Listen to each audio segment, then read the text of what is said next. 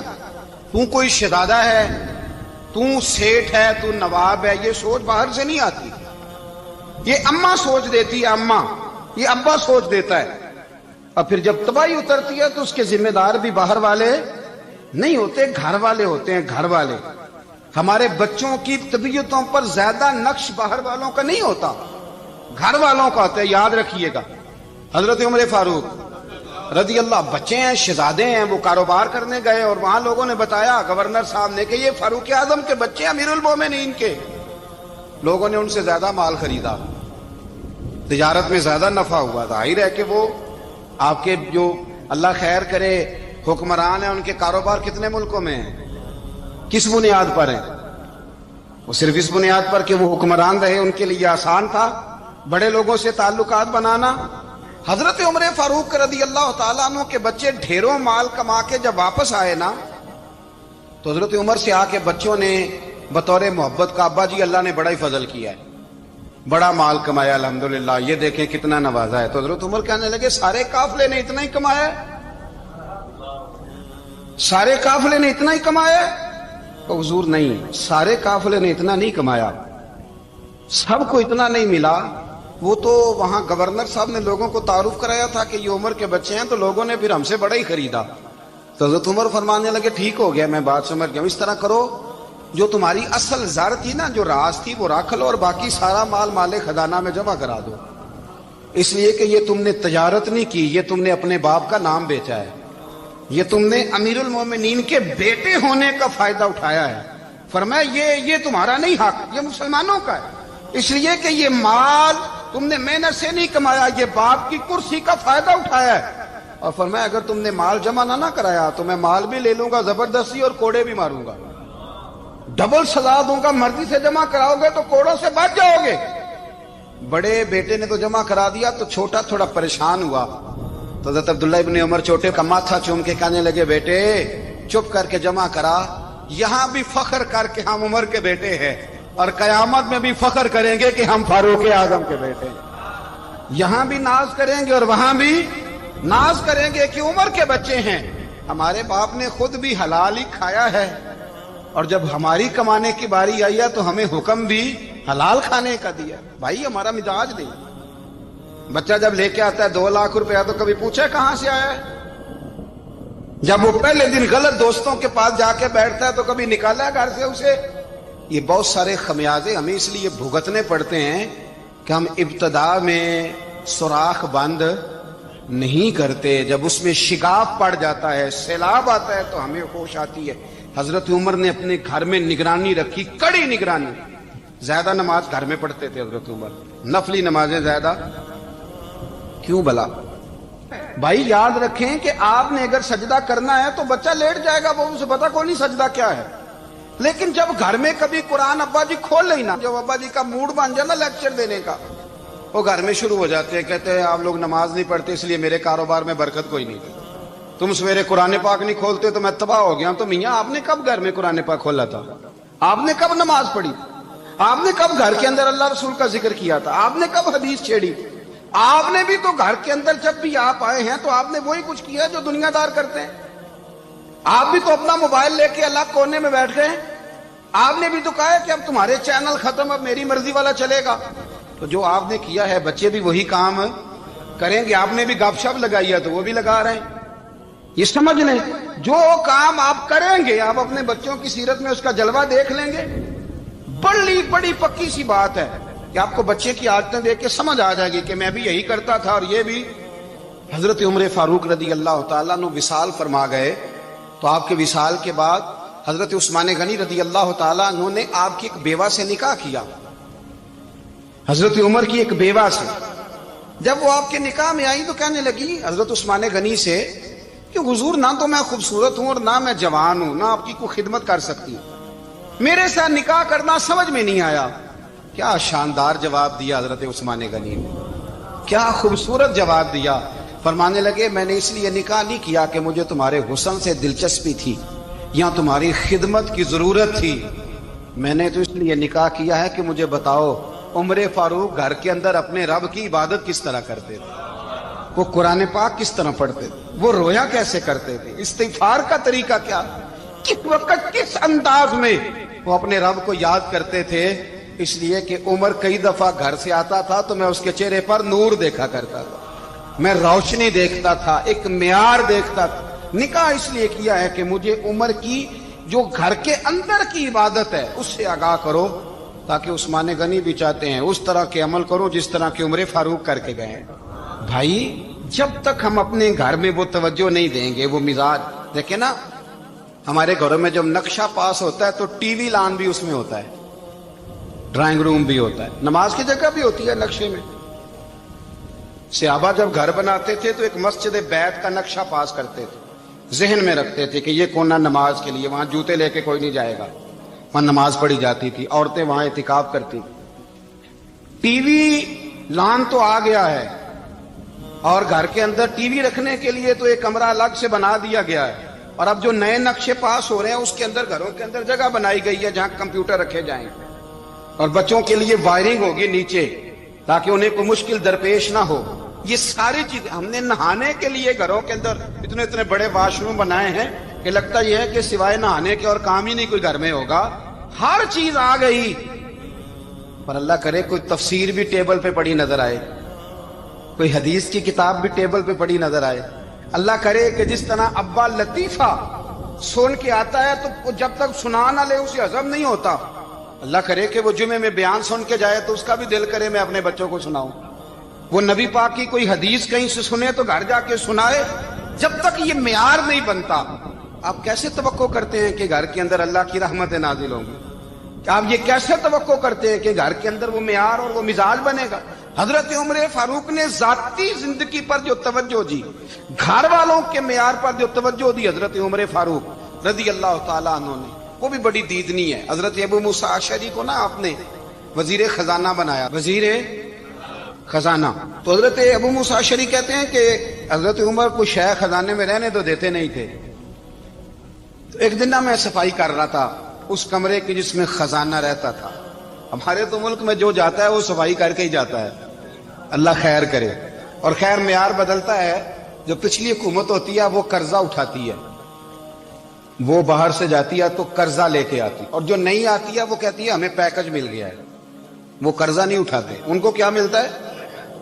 یعنی پچھلی نے قرضہ لیا تھا اور ہم نے، واہ جی واہ کیا خوبصورت انداز ہے، اس کا نام بدل کے نا، انہوں نے قرضہ لیا تھا اور ہم نے، میں کہا بڑے شاندار سیانے بندے ہو گئی، اور اللہ تعالیٰ خیر فرمائے. ہمارے جو بڑے شاندار قسم کے دوست ہیں نا، شاندار، جن کا ادب سے نام لیتے ہیں، وہ عرب کے بادشاہ ہیں. ہم تو عرب خالی کہتے بھی نہیں، عرب شریف کہتے ہیں، عرب شریف. انہوں نے پتہ کیا کیا ہے؟ انہوں نے اس طرح کیا ہے کہ جو کشمیریوں کا قاتل تھا نا، اس کے گلے میں میڈل ڈال دیا ہے. یہی کام وہ کرتے رہتے. انہوں نے پہلے انہیں بلا کے مندر بھی بنوائے تھے، ہمیں کوئی شکوہ نہیں، ان کی زمین ہے، اللہ تعالیٰ توفیق عطا کرنے والا ہے. پر خیال یہ تھا کہ چلو کشمیریوں کے زخموں پر نمک نہ چھڑکتے، 2 مہینے انتظار کر لیتے، کچھ حالات سنور جاتے، کچھ تھوڑا انتظار. ہیں ہمارے دوست، ہمارے وزیر اعظم صاحب جب جاتے ہیں تو وہ پھولوں کا ہار ڈالتے ہیں ہمارے دوست. لیکن انہیں وہ حدیث یاد نہیں کہ نبی پاک علیہ السلام نے فرمایا جب میرے مومن کو تکلیف ہوتی ہے تو مجھے بھی گنبد خضرا میں تکلیف ہوتی ہے. انہیں نہ کشمیریوں کا خون یاد نہیں آیا، انہیں برہان وانی کی کٹی ہوئی لاش یاد نہیں آئی، انہیں 30,000 بیوہ عورتیں 30,000 بیوہ عورتیں یاد نہیں آئی، 30,000 بیوہ عورتیں جن کے سواگ اجڑ گئے. اور انہیں 1.25 لاکھ یتیم بچہ یاد نہیں آیا جو یتیمی کی زندگی گزار رہا ہے. اور اس کے باوجود بہت بڑے ذمہ دار ہے وہ. مجھے پڑھ لینے دو آج احمد فراز کا شعر. وہ ہمارے مکتب کوئی ایسا نہیں کہ وہ مولوی تھا، وہ غیر جانبدار تھا، پر مجھے آج پڑھ لینے دو اس کا شعر. ایک کلیجے کا درد ہے، پڑھ لینے دو. اس نے کہا تھا کہ پڑھتا ہوں تو کہتی ہے یہ خالق کی کتاب ہے، مثل یہودی یہ سعودی بھی عذاب.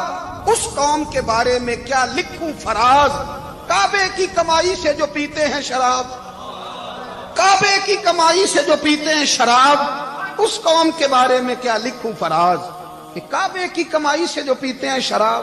میں خیال نہیں آیا تمہارا صرف دین یہ ہے کہ قبریں گرا دو، مزارات گرا دو، فقط یہ دین ہے؟ کوئی نبی پاک کے روزے کی طرف منہ کرے تو اسے مشرک ہو، یہ دین ہے؟ اس کا نام مذہب رکھا ہے تم نے. مذہب تو اس کا نام ہے کہ جو رسول اللہ کا نام لینے والا ہے وہ ہمارا یار ہے، اور جو نبی پاک کا نام لینے والا نہیں، ہمارا اس سے کوئی تعلق ہے. یہ دین ہے. حضرت عمر فاروق کی سیرت سنا رہا ہوں، حضرت عمر کی. حضرت ابو موسیٰ اشعری نے ایک عیسائی کو منشی رکھا تھا، اکاؤنٹ آفیسر حضرت ابو موسیٰ اشعری نے. تو حضرت عمر فاروق بول پڑے، کہنے لگے تمہیں مسلمان کوئی نہیں ملا تھا؟ کلمہ گو نہیں تمہیں نظر آئے؟ کشمیریوں کی لاشیں نظر نہیں آتی؟ ان کا خون بہ رہا ہے، تباہی اتر رہی ہے، اور تم قاتل کو گولڈ میڈل پہنا رہے ہو. اور یاد رکھنا، جب مسلمانوں کی بچیاں روندی جاتی ہوں نا تو پھر اسلام امن کا درس نہیں دیتا، پھر اسلام جہاد کی بات کرتا ہے. پھر اسلام جہاد کی بات کرتا ہے، جہاد کی. وہ قومیں غیرت مند نہیں ہوتی کہ جن کے گھروں میں آگ لگی ہو اور وہ غیروں کو ہار پہناتی پھرے. اللہ کا کچھ خوف کرو. زندگی مختصر ہے. دبئی میں کتنے رہے اور کتنے چلے گئے. خدا را کچھ خدا. تم سے اچھے تو وہ نیو یارک کے رائٹر ہیں جو کم از کم اپنے کالموں میں کشمیر کی بات کرتے ہیں. تم سے اچھا برطانیہ کا وہ شخص ہے جو کم از کم BBC لندن پہ رپورٹ جاری کرتا ہے تو کہتا ہے کشمیر پہ ظلم ہو رہا ہے. تم سے تو وہ اچھے رہ گئے. تم نے بات کرنا تو دور کی بات، تم نے دشمنوں کے گلے میں ہار پہنانے شروع کر دیے. کل جب پوچھیں گے بلا کے تم کو اپنے سامنے، کیا جواب جرم دو گے تم خدا کے سامنے؟ بڑی تکلیف ہوئی، بڑی تکلیف ہوئی. وہ نا منصور حلاج کو پھانسی دی جا رہی تھی تو حضرت جنید بغدادی بھی آ کے دیکھنے لگے. تو منصور حلاج کہنے لگے بابا سارا زمانہ دیکھے پر تو نہ دیکھ. سارا زمانہ تماشا دیکھے انہیں تو پتا کوئی نہیں نا، تو نہ دیکھ. عرب شریف والو، ٹرمپ اسے انعام دیتا تو تکلیف کوئی نہیں تھی، ملکہ وکٹوریا اسے انعام دیتی تو تکلیف کوئی نہیں تھی، پر تم تو نہ ایسا کرتے. تم تو اپنے تھے، تم تو کلمہ گو تھے، تم تو یہ ظلم نہ کرتے، تم تو یہ حرکت نہ کرتے. میں کہتا ہوں ٹھہر ہی جاتے. جانا نہیں دنیا سے، اللہ کے حضور حاضر نہیں ہونا. جب رسول اللہ قبر میں آئیں گے تو کیا جواب دو گے؟ خدا را. حضور نے فرمایا تھا گناہ روک نہیں سکتے تو دل میں ہی برا جان لو. ذالک اضعف الایمان، یہ کمزور ایمان ہے. کم از کم اتنی حد تک تو آ جاؤ، دشمن سے گلے تو نہ ملو. خدا را سمجھے ہمارا پہلا تعارف یہ ہے کہ ہم رسول اللہ کے غلام ہیں. اقبال نے کہا تھا وطن کا بت نہ بنانا، وطن کو بت نہ بنانا. اقبال کہنے لگے ان تازہ خداؤں میں بڑا سب سے وطن ہے، جو پیرہن اس کا ہے وہ مذہب کا کفن ہے، اس لیے کہ بازو تیرا توحید کی قوت سے قوی ہے۔ اسلام تیرا دیس ہے، اسلام تیرا دیس ہے، کیونکہ تو مصطفی ہے، تو نبی پاک والا ہے، مصطفیٰ والا۔ اسلام تیرا دیس ہے، تو مصطفی ہے۔ امریکہ میں جو مسلمان رہتا ہے ہمارا بھائی ہے، اور پاکستان میں جو مرزائی رہتا ہے اس سے ہمارا کوئی تعلق نہیں ہے۔ حضرت عثمان غنی نے اپنے چچا کے بیٹے سے کہا تھا کہ تو کلمہ نہیں پڑھتا تو تیرا میرا رشتہ کوئی نہیں۔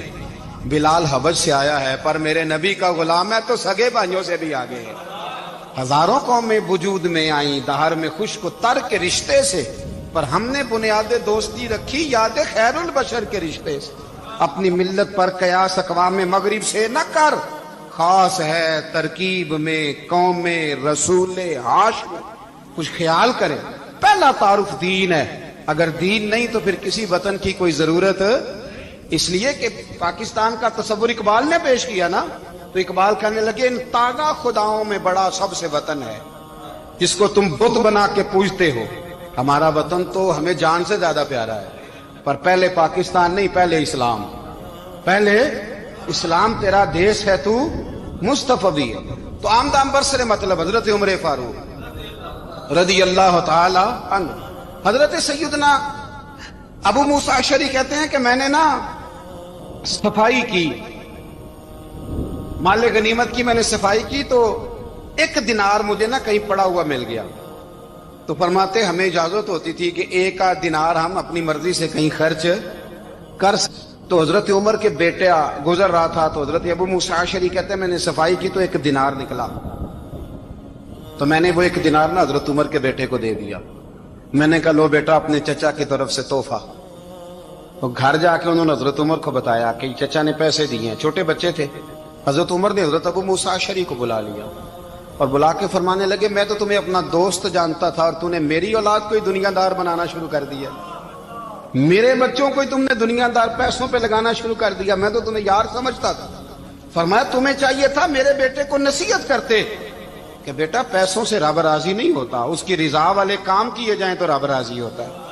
اور فرمایا تمہیں کوئی اور گھر نہیں ملا تھا تباہ کرنے کے لیے، میرا ہی گھر ملا تھا، اٹھاؤ اپنا دینار اور خبردار آج کے بعد میرے بچوں کے ساتھ یہ والی نیکی نہ کرنا۔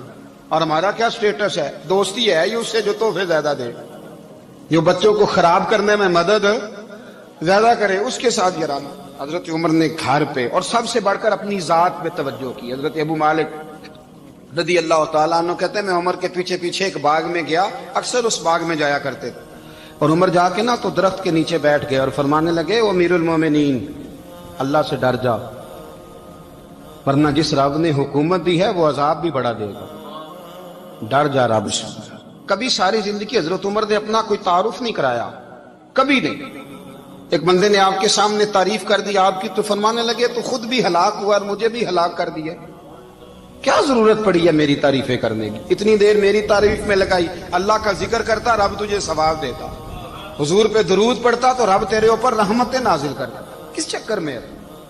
آج جتنا اچھی کوئی خوشامد کرے اتنی اچھی وزارت ملتی ہے، جتنی اچھی اس کو جو ہے وہ چاپلوسی کرنی آیا درجہ بھی اسے اتنا ہی اچھا ملتا ہے۔ حضرت عمر فاروق رضی اللہ تعالیٰ عنہ آپ کے بیٹے کہتے ہیں، صاحب فتوح الشام نے لکھا ہے، آپ کے صاحبزادے کہتے ہیں میں نکلا تو میرے ابا جی نا اپنی پشت پر مشکیزہ رکھ کے کنویں سے پانی بھر کے آ رہے، میں دوڑ کے آگے گیا، میں نے کہا ابا جی مجھے دے دے۔ فرمانے لگے بیٹا تیرا کیا خیال ہے، کوئی اور نہیں تھا مشکیزہ بھر کے لانے کے لیے، تیرا کیا خیال ہے؟ کہا ابا جی بڑے لوگ تھے پر آپ کیوں اٹھا رہے ہیں؟ فرمانے لگے نفس نا ذرا میرا بڑا ہو گیا تھا، اسے ذرا ذلیل کر رہا ہوں، ذرا اپنا محاسبہ کر رہا ہوں، یہ مجھے کہہ رہا تھا تو بڑی چیز ہے، تو میں نا ابھی مشکیزہ گھر رکھ کے آؤں گا، پھر تیری ماں نے مجھے کہا ہے کہ گھر میں لکڑیاں کوئی نہیں جلانے کے لیے، پھر میں جنگل سے لکڑیاں کاٹ کے لاؤں گا۔ اب میں امیر المومنین بن کے نا تو میرا نفس تھوڑا بڑا ہو گیا۔